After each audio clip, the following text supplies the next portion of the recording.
Olá Dev, beleza? Voltamos aqui para mais um módulo aqui no nosso curso e o assunto que a gente vai trazer aqui durante esse módulo são os Refresh Tokens. E o que são esses Refresh Tokens aqui no nosso processo de autenticação? Os aplicativos seguros e modernos geralmente usam tokens de acesso para garantir que um usuário tenha acesso aos recursos apropriados, e esses tokens de acesso normalmente têm uma vida útil limitada.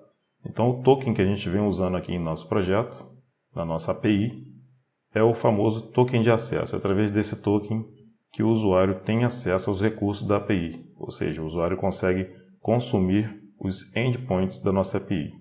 A prática comum é colocar um tempo bem curto de validade para esse token de acesso. E aí, nesse caso, o que acontece é que o usuário fica com uma situação não muito boa de ter que estar o tempo todo se autenticando na aplicação para revalidar, ou seja, para criar um novo token válido. O Refresh Token ele foi criado exatamente para resolver esse problema. Então a gente usa o Refresh Token, ou token de atualização. Através dele a gente consegue permitir que um aplicativo obtenha um novo token de acesso sem que o usuário necessite informar suas credenciais de acesso novamente. Token de atualização, ele vai ser implementado na nossa API para que através dele a gente consiga obter novos tokens de acesso. Então normalmente esse Refresh Token ele é definido com um tempo de expiração bem maior que o Access Token, podendo ser até, em alguns casos, um tempo de uma semana aí, ou um dia inteiro, aí vai depender das regras de negócio. Quando o usuário se autentica na aplicação, então o que vai acontecer na nossa API? Além de ele receber o Access Token, ele também vai receber o Refresh Token. O Access Token com tempo de validade curto, o Refresh Token com tempo de validade bem maior. E aí, esse Refresh Token ele é persistido em bancos de dados, a gente armazena cada Refresh Token que é gerado em uma tabela no banco de dados, e através dessa tabela no banco de dados que a gente consegue fazer as validações, verificar se aquele token é válido, se ele ainda está no prazo para que seja usado para renovar um token de acesso. Então, basicamente, aqui de forma bem sucinta, a gente está resumindo aqui o que vem a ser um Refresh Token. Ele vai permitir que um aplicativo obtenha um novo token de acesso sem que o usuário necessite informar suas credenciais. E aí a gente tem esse passo a passo aqui num próximo slide, onde um usuário, quando faz o login numa API, através de uma aplicação front-end, considerando que essa API está com Access Token definido para 5 minutos de validade e o Refresh Token 1 dia de validade. Então o usuário, no front-end, ele faz o login. Esse login, ao ele informar aqui usuário e senha, ele faz um post para a nossa rota users login do nosso back-end. O nosso back-end verifica, a gente configurou já todas as verificações para ver se o usuário é válido e tudo mais. A partir daí o nosso back-end vai gerar para esse usuário um Access Token e um Refresh Token. Esse Refresh Token ele é armazenado no banco de dados. E é através dessa tabela do banco de dados que a gente vai fazer as validações para verificar se ele é válido ou não. A partir disso, essas duas informações são devolvidas para o front-end.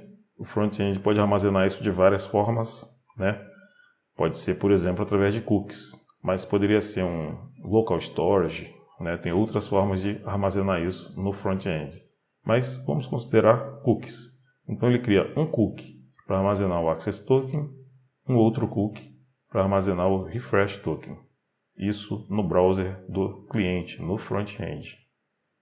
E aí, esse front-end com posse desses dois tokens aqui, o de acesso e o de atualização, o front-end consegue consumir as rotas na nossa aplicação. Mas aí, depois que passa 5 minutos, esse Access Token aqui deixa de ter validade. Porém, o Refresh Token, que foi criado no mesmo momento que ele, tem uma validade de 1 dia. E aí, a gente vai passar para o próximo slide para ver qual é a sequência dessa história aqui.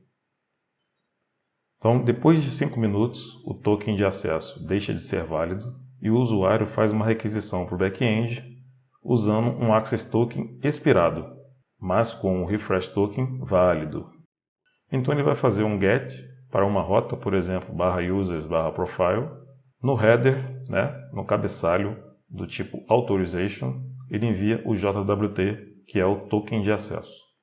O back-end vai retornar, vai enviar para o front-end a informação de que esse token aqui não é válido. E aí, se a gente não tem esse recurso de refresh token na aplicação, o que acontece nesse momento é o usuário ter que se autenticar novamente, digitar lá usuário e senha, para depois solicitar novamente isso aqui. Isso aconteceria a cada 5 minutos. Porém, com o refresh token, à medida que o front-end recebe um feedback de que esse token que foi enviado aqui para o back-end estava vencido, inválido, a gente configura normalmente no front-end um interceptador para, antes dessa requisição que concluir, a resposta chegar para o front-end e ser exibida no browser para o usuário, redirecionando ele para uma tela de login, por exemplo. Antes disso, a gente intercepta essa resposta que o back-end envia para o front-end, e aí o front-end consegue entender que o problema que aconteceu foi o JWT vencido, e o que ele faz? Ele faz uma requisição para o back-end enviando o refresh token. Lembrando, o refresh token ainda é válido, ele tem validade de 1 dia. E aí, para esse endpoint específico de refresh token, o back-end vai devolver um access token novo e um refresh token novo. E aí ele invalida o refresh token que foi usado aqui.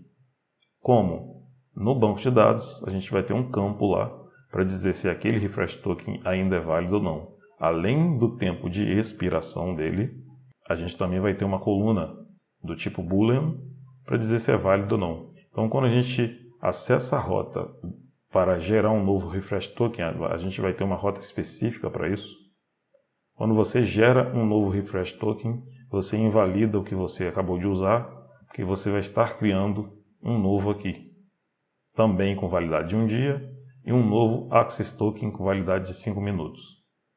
Então, o interceptador do front-end, ele vai fazer essa solicitação aqui para essa rota de gerar novo refresh token, ele vai receber os 2 tokens novos, e aí ele vai poder atualizar os cookies e fazer a requisição inicial aqui, novamente, e exibir os dados para o front-end, para o usuário. Ou seja, sem que o usuário tenha qualquer intervenção, desde o momento que ele fez a primeira requisição, tudo aconteceu por trás dos panos e no final ele recebe a informação.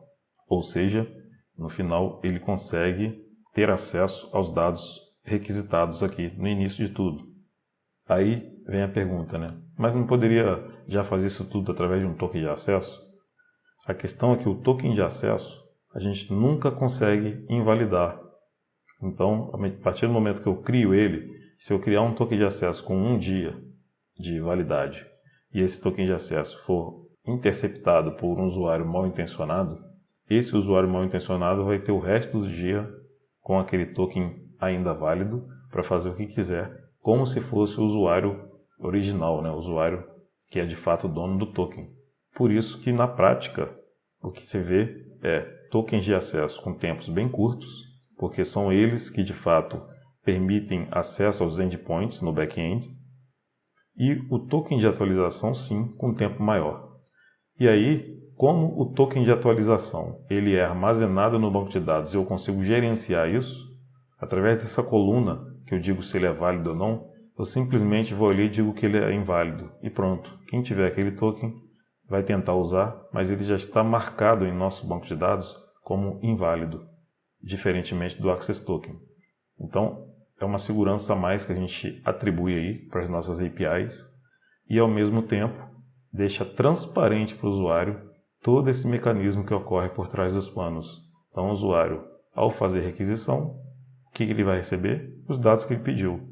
Ele não precisa saber que saiu uma requisição para essa rota antes, recebeu os tokens novamente, atualizou o cookie, depois saiu outra requisição para a mesma rota que ele tinha feito inicialmente e trouxe os dados para ele. Quem faz isso, além do nosso back-end com os endpoints, né? O endpoint do refresh token, o front-end também tem que estar com esse interceptador implementado, ok? Então é isso, a gente vai agora começar a implementar aqui esse módulo, criando a migração para esse banco de dados. A gente precisa criar a entidade, o repositório, todo o rolê que a gente fez aqui para roles e users, a gente vai precisar fazer para o refresh token, além, né, de configurar essa questão aí da rota de refresh token e alterar o que é retornado, né, quando o usuário se autentica na aplicação. Até então a gente estava retornando os dados do próprio usuário e o token. Agora, além dos dados do próprio usuário e do token de acesso, a gente também vai retornar o refresh token. Beleza? Então, vamos seguindo aí.